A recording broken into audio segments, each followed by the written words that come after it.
Okay. Asante, naitwa Hamadi Mbeare, katibu wa Chadema mkoa wa Mbeya. Niko na viongozi wenzangu wakiwemo katibu wa jimbo la Mbeya mjini pamoja na mwenyekiti wa baraza la vijana wa jimbo la Mbeya mjini. Kwa pamoja tulipokea wito wa barua ya kutoka kwa RPC ambapo walitualika kwenye kikao kwa maana ya vyama vyote, alialika uongozi wa mkoa na uongozi wa jimbo, ambapo viongozi wa jimbo wamewakilishwa na viongozi wenzetu. Pamoja na mambo mengine tumekipokea kikao na tumekishiriki, ambapo tulikuwa na agenda kubwa juu ya amani katika eneo letu, na sisi tumetoa ushauri wetu ambao tunaamini utaenda kupelekwa na utatekelezeka, yakiwemo mambo na madai ya msingi ambayo tumekuwa tukiyalalamikia mara zote. Pamoja na mambo mengine, lakini tumepokea taarifa kwamba chama chetu ni moja ya chama ambacho kinaandaa yanayodaiwa kuwa ni maandamano ya Sabasaba. Ukweli ni kwamba sisi tumetoa maelekezo na tumetoa ufafanuzi kwamba chama chetu hakihusiki kwa namna yoyote kwa ajili ya kitu ambacho kinaitwa maandamano. Chadema turatibu hicho ambacho kinaitwa maandamano ya Sabasaba, na hivyo kama Watanzania na Wanambeya tuendelee kuwa watulivu ili kudumisha amani ya taifa letu na mkoa wetu. Majina yangu naitwa Langaeli Godson Akio, katibu wa Chama cha Mapinduzi wa mkoa wa Mbeya. Ndugu zangu, leo tumekutana viongozi wa vyama vyote vya siasa vilivyoko mkoa wa Mbeya pamoja na jeshi la polisi katika ofisi za RPC mkoa wa Mbeya. Ajenda yetu ilikuwa ni moja tu, namna ya kutengeneza umoja na mshikamano katika kuwaongoza watu wetu, na hasa kutoa kauli kuhusiana na maneno yaliyokuwepo mtaani kwamba kesho tarehe 7 mwezi wa 7 kuna maandamano yameandaliwa.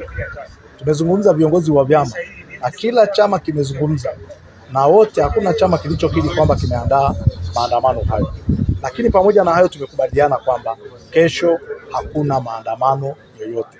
Tunahimiza wanachama wetu na wananchi wetu waendelee na shughuli zao za kawaida, waende kwenye kazi zao, wafanyabiashara waende kwenye biashara, wakulima waende mashambani, na kila mtu aende akafanye jambo lake au shughuli yake inayomuingizia kipato, na watu wawe huru hata kuwepo jambo hilo. Tumekubaliana hivyo, na tunaomba kuondoa taharuki iliyokuwepo kwamba kuna maandamano, watu wapata taharuki na mshtuko kwa Mbeya. Tumekubaliana katika mkoa wa Mbeya kipindi hiki tutaonyesha historia ya mshikamano na umoja wetu, na kwamba hakutakuwa na jambo lolote linaloleta taharuki kwa wananchi wetu. Lakini leo kwa umoja wetu tuliokaa kwamba hakuna chama chochote ambacho kimeunda au kufikiria kufanya maandamano. Kwa kweli ni kwa umoja wetu, na ndio maana kila mmoja ametoa kauli yake mbele ya vyombo vya habari. Tunaomba tu kwamba kesho wananchi wetu tunaomba tufanye kazi kwa mujibu wa taratibu na sheria zilizowekwa. Nafikiri kwamba wakina mama ntilie tuendelee kupika, vijana kufanya biashara, maduka tufungue, baa zote zifungue ziwe wazi. Naomba mtaona tu taharuki ya labda polisi kuwepo wanazunguka wanawalinda ili ngalao nyinyi muendelee kufanya kazi zenu. Inawezekana kuna jambo likatokea kwa bahati mbaya, lakini wanakaa kwa ajili ya ulinzi wenu. Naitwa Ipiana Samson, mimi ni mwenyekiti wa chama cha ukombozi wa umma mkoa wa Mbeya. Leo nimefurahi sana kikao hiki ambacho tumeona na kamanda wa polisi mkoa wa Mbeya. Tumetuweka pamoja viongozi wa siasa, na sisi tunaendelea tumetoka na kauli moja kwamba sisi kama viongozi wa siasa tukaende tuambie wafuasi wetu kwamba kesho hamna kitu kitatokea, na atakayetokea kesho, kwa mfano kama Chauma, hakuna kijana wote ambaye atajitokeza mtaani na itokea kitu amejitokeza huko kiongozi wake. Mimi sijabariki afanye anachokifanya, atakachokifanya azibie hivyo. Na sisi Chauma tunasisitiza amani, kwamba sisi kesho tunahubiri amani, tunahubiri ubwabwa.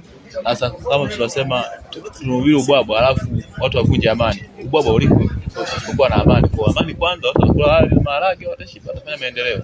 Kwa majina naitwa Gabriel Martin Kibonde, mwenyekiti wa chama cha Demokrasia Makini.